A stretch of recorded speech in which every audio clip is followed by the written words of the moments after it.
Hello everyone, welcome to break time classes. इस video में हम लेखपाल के लिए, और ये चीज़ें सभी यूपी पीसीएस के लिए भी इंपॉर्टेंट है, क्योंकि जो यूपी से संबंधित चीज़ें वहाँ पे यहाँ पे सब दी हैं। कुछ योजनाएं हैं यूपी से संबंधित, सब ग्राम विकास वाली योजनाएं हैं, लेकिन यूपी पीसीएस में भी काम करेंगी ये। तो चलिए शुरू करते हैं। तो सबसे पहले कुछ योजना और कुछ संस्थान देख लेते हैं। उत्तर प्रदेश राज्य ग्राम विकास संस्थान की स्थापना कब हुई थी? तो 1982 में हुई थी, लखनऊ में हुई थी। लखनऊ में कहाँ पे हुई थी? तो बक्सी का तालाब लिखा होगा या फिर सीधे सीधे लखनऊ लिखा होगा। बाद में इसका नाम चेंज करके दीनदयाल उपाध्याय राज्य ग्राम्य विकास संस्थान कर दिया गया था। एक नाम और जुड़ गया इसके साथ, दीनदयाल उपाध्याय। ये किस लिए योजना चालू की गई थी? तो कर्मचारियों के प्रशिक्षण के लिए, जिससे ग्राम का विकास अच्छे से हो। आगे चलेंगे। उत्तर प्रदेश ग्रामीण आवास परिषद की स्थापना कब हुई थी? तो 1983 में, 1983 में। और इसमें क्या था? मूलभूत आवश्यकताओं की पूर्ति करना ग्राम के लोगों की, मतलब गांव के लोगों की। इसके अलावा आवास की व्यवस्था करना उत्तर प्रदेश ग्रामीण आवास परिषद के अंतर्गत आता था। नेक्स्ट है प्रधानमंत्री ग्राम सड़क योजना। इसकी शुरुआत हुई थी दिसंबर सन 2000 में। ये पूरी तरह से केंद्र पोषित योजना थी। केंद्र के द्वारा इसमें पूरा पैसा खर्चा किया गया था और इसमें गाँवों को एक मेन सड़क से जोड़ने का काम किया गया। आगे चलेंगे। अब है राष्ट्रीय ग्रामीण आजीविका मिशन। इसकी शुरुआत कब हुई थी? सन 2013 में। इसका नाम पहले ये राष्ट्रीय ग्रामीण आजीविका मिशन नहीं था, पुराना नाम था स्वर्ण जयंती ग्राम स्वरोजगार योजना, जो कि 1999 में आई थी। 1999 में स्वर्ण जयंती ग्राम स्वरोजगार योजना आई। बाद में इसको मॉडिफाइड किया गया 2013 में और इसका नाम रखा गया राष्ट्रीय ग्रामीण आजीविका मिशन। इसमें केंद्र की जो हिस्सेदारी होती है पैसों में 75% और राज्य की 25%, या फिर अनुपात ऐसे दिया जा सकता है। इसमें क्या काम होता है? तो इसका काम है बीपीएल परिवारों को गरीबी रेखा से ऊपर उठाना। आगे बात करेंगे। राष्ट्रीय ग्रामीण पेयजल कार्यक्रम की शुरुआत कब हुई थी? 2008-9 में, जिसमें 2022 तक जितने भी ग्रामीण एरियाज़ हैं 90% आबादी को पेयजल पहुंचाना इसमें इसका उद्देश्य था, राष्ट्रीय ग्रामीण पेयजल कार्यक्रम का, जो कि 2008-9 में आया था। और इसी तरह का एक और राज्य सरकार की तरफ से शुरू किया गया था, जिसका नाम था राज्य ग्रामीण पेयजल योजना, जो कि 2016-17 में आई थी। इसमें पूरी तरह से राज्य के संसाधन यानी राज्य का पैसा यूज़ हुआ था। आगे बात करेंगे सफाई कर्मचारी योजना कब आई थी? सफाई कर्मचारी कब से रखे जा रहे हैं? 2008 से 1 मार्च सन 2008। बाबा साहेब अम्बेडकर रोजगार प्रोत्साहन योजना कब आई थी? सन 2019 में। बाबा साहेब अम्बेडकर रोजगार प्रोत्साहन योजना, इसका पुराना नाम था अम्बेडकर विशेष रोजगार योजना, जो कि 1991 में आई थी। इसी का ये मॉडिफाइड वर्जन आया था, जो बाबा साहेब रोजगार प्रोत्साहन योजना आया था। यहाँ पे जब प्रोत्साहन लग जाए तो 2019, जब रोजगार सिर्फ रोजगार लिखा हो तो 1991। और इसमें क्या था? तो इसमें किसके लिए है ये योजना? तो जिसकी परिवार की वार्षिक आय 2 लाख रुपए से कम हो। नेक्स्ट है मुख्यमंत्री ग्रामोद्योग रोजगार योजना कब आई थी? 2005 में, और इसका फिर से पुनर्गठन किया गया था 2017 में। तो मुख्यमंत्री ग्रामोद्योग रोजगार योजना आई थी 5 में, इसका पुनर्गठन भी ईयर भी याद रखना है, ये वाला 2017। पंचायत मित्र योजना कब आई थी? 2 फरवरी 2006। पंचायत मित्र योजना 2 फरवरी 2006। आवास एवं विकास परिषद अधिनियम कब आया था? 1965, 1965। फिर आगे कुछ शिक्षा के बारे में है उत्तर प्रदेश की। उत्तर प्रदेश में बेसिक शिक्षा परिषद का गठन कब किया गया था? 1972 में इलाहाबाद में। माध्यमिक शिक्षा परिषद का गठन या फिर बेसिक शिक्षा का परिषद का गठन कब किया गया था? दोनों सेम ईयर है, 1972, इलाहाबाद। फिर है केंद्रीय विश्वविद्यालय। उत्तर प्रदेश में कितने हैं? तो 6 केंद्रीय विश्वविद्यालय हैं, जिसमें 4 सामान्य हैं, 1 कृषि विश्वविद्यालय है, 1 विमानन विश्वविद्यालय है। अब पहला जो सबसे पहले विश्वविद्यालय बना था यहाँ पे, वो था इलाहाबाद विश्वविद्यालय, 1987 में बना था, लेकिन तब इसे केंद्रीय विश्वविद्यालय का दर्जा नहीं प्राप्त था। इसे दर्जा प्राप्त हुआ केंद्रीय विश्वविद्यालय का 2005 में। सबसे पुराना कौन सा हो गया? इलाहाबाद विश्वविद्यालय। उसके बाद बनारस हिंदू विश्वविद्यालय, जो कि 1916 में बना था।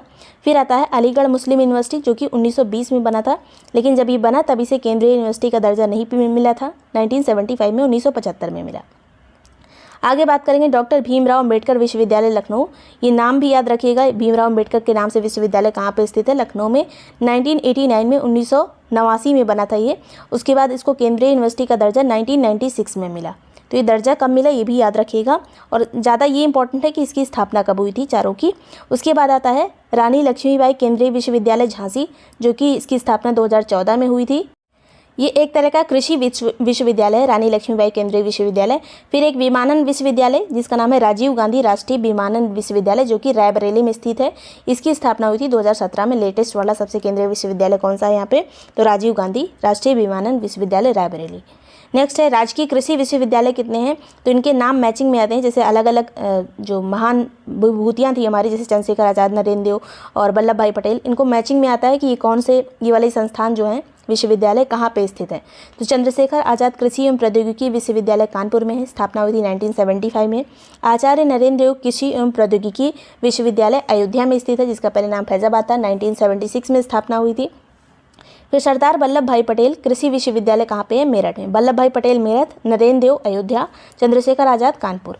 और वल्लभ भाई पटेल वाले की स्थापना सन 2000 में हुई थी। फिर बांदा कृषि एवं प्रौद्योगिकी विश्वविद्यालय बांदा की स्थापना कब हुई थी? 2010 में। Sam Higginbottom Institute of Agriculture Naini में जो स्थित है, इसकी स्थापना सन 2000 में हुई थी। तो ऊपर वाले 3 ज़्यादा इंपॉर्टेंट है, नीचे वाले 2 आप चाहें तो मतलब भूल जाएं तो कोई बात नहीं, लेकिन याद रखने की कोशिश करिएगा। आगे चलते हैं। उत्तर प्रदेश कृषि अनुसंधान परिषद की स्थापना कब हुई थी? 1989 में। उत्तर प्रदेश कृषि अनुसंधान परिषद 89।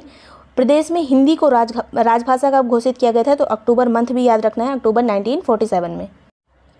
फिर आता है प्रदेश में कार्यालयों में हिंदी भाषा को अनिवार्य कब किया गया था? तो हिंदी भाषा को 26 जनवरी 1968 में अनिवार्य कर दिया गया कि सभी कार्यालयों में कौन सी भाषा यूज़ होगी? हिंदी। राजभाषा का दर्जा 47 में ही मिल गया था, लेकिन कार्यालयों में इंग्लिश की जगह हिंदी आ गई थी कब? 1968 में। प्रदेश में उर्दू को द्वितीय राजभाषा का दर्जा कब मिला था? 1989 में। द्वितीय राजभाषा का दर्जा कब मिला था? 1989 में। और जो हिंदी है उसको राजभाषा का दर्जा 47 में ही मिल गया था।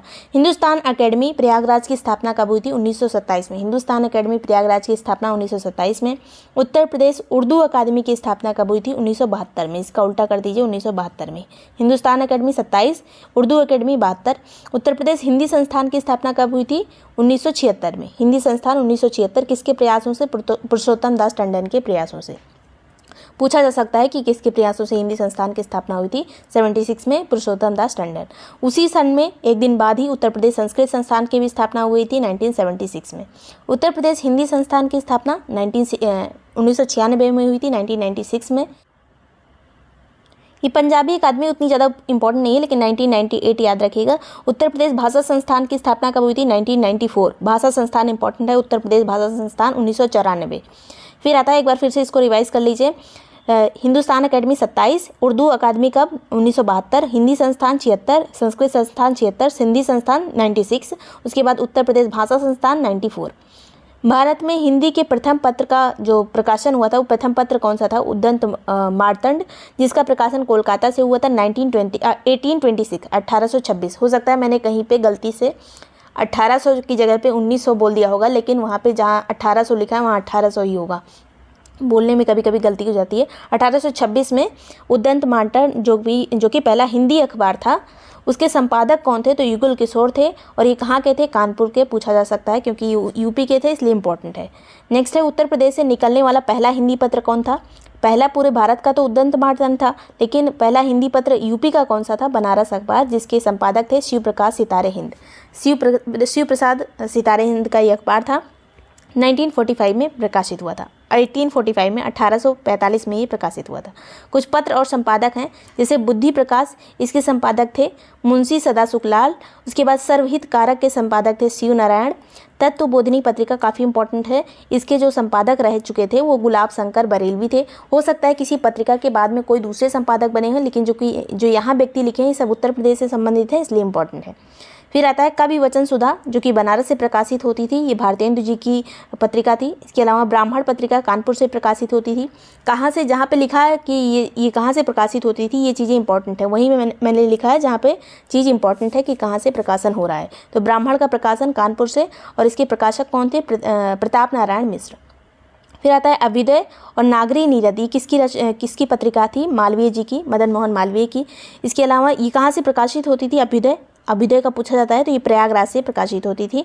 कर्मयोगी, जो कि प्रयागराज से प्रकाशित होती थी, इसके संपादक थे सुंदरलाल। इंदु, जो कि बनारस वाराणसी से प्रकाशित होती थी, इसके संपादक थे अंबिका प्रसाद गुप्त। फिर एक प्रताप पत्रिका थी, काफ़ी इंपॉर्टेंट है, कानपुर से प्रकाशित होती थी, ये किसकी थी? गणेश शंकर विद्यार्थी की। फिर आज जो कई जगह से प्रकाशित होता था, लेकिन मेनली जो इसका स्थान था वो था वाराणसी, और इसके जो संपादक थे वो थे शिव प्रसाद गुप्त। हंस पत्रिका वाराणसी से प्रकाशित होती थी, इसके संपादक थे मुंशी प्रेमचंद। कुछ पत्रिका जो सीधे डायरेक्ट पूछी जा सकती है, जैसे स्वदेश पत्रिका 1919 में प्रकाशित होती थी। पूछा जा सकता है कि इस आंदोलन के दौरान इसने काफ़ी अच्छा काम किया था। तो राष्ट्रीय आंदोलन जो चल रहे थे 1919 वाले टाइम पे, तो गोरखपुर से प्रकाशित होती थी स्वदेश पत्रिका, और इसने जो क्रांतिकारी थे, जितने भी क्रांतिकारी थे उनको प्रोत्साहित करने में इसने काफ़ी योगदान दिया था। इसके अलावा वर्तमान पत्रिका जो 1920 में आई थी, वाराणसी से प्रकाशित होती थी, इसने असहयोग आंदोलन में काफ़ी इसका सहयोग रहा था अच्छे अच्छे लेख लिखने में। वर्तमान पत्रिका कहाँ से? वाराणसी से, स्वदेश गोरखपुर। फिर आता है उत्तर प्रदेश का पहला उर्दू अखबार कौन सा था? तो सरदल अखबार, जो कि आगरा से प्रकाशित होता था। इसके संपादक थे प्रोफेसर सीफेंक, और ये कब प्रकाशित हुआ था? 1846 में, 1946 में। फिर एक आया था कौमी आवाज़, जो कि 1945 में आयोजित इसका प्रकाशन हुआ था। इसके संपादक थे रफ़ी अहमद किदवई और जवाहरलाल नेहरू। रफ़ी अहमद किदवई और जवाहरलाल नेहरू किसके संपादक? कौमी आवाज़ के। कब प्रकाशन हुआ? 1945 में। नेक्स्ट है सर्व शिक्षा अभियान कब आया था? 2001-2 में। मिड डे मील 1995 में। पका पकाया भोजन कब से मिलने लगा? तो 2004 से। शिक्षा मित्र योजना कब आई थी? 2001 में। साक्षर भारत मिशन कब आया था? सन 2009 में। इसके अलावा माध्यमिक शिक्षा निदेशालय कहाँ स्थित है? हमने बात की थी, 1972 में स्थापना हुई थी, प्रयागराज में स्थित है। माध्यमिक शिक्षा चयन बोर्ड कहाँ स्थित है? प्रयागराज में। इसकी स्थापना चयन बोर्ड की कब हुई थी? 1980 में। कस्तूरबा गांधी योजना कब आई थी? सन 2004 में।